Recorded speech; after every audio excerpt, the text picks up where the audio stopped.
পৃথিবীর বুকে এমন একটি প্রান্তর আছে যেখানে ইতিহাস, রহমত আর কেয়ামতের স্মৃতি একসাথে মিশে আছে। সেই স্থানটি হল মক্কার পবিত্র আরাফার ময়দান। ইসলামী বর্ণনায় জানা যায়, গন্দম ফল খাওয়ার ফলে হজরত আদমকে জান্নাত থেকে সিংহলে এবং হাওয়াকে জিদ্দায় নিক্ষেপ করেন মহান আল্লাহ।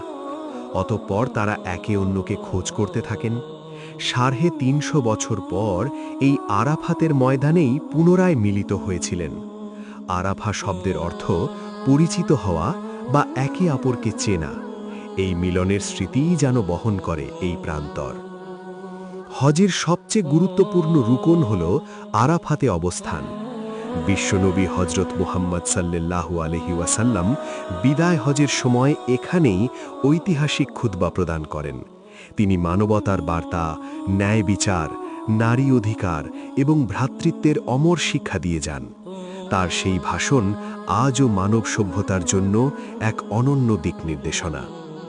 আরাফার ময়দান শুধু অতীতের স্মৃতি নয়, এটি ভবিষ্যতেরও প্রতিচ্ছবি।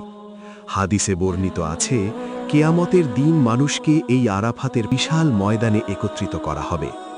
সেই দিন কেউ থাকবে না তার সম্পদ, ক্ষমতা বা অহংকার নিয়ে, শুধু থাকবে তার আমল।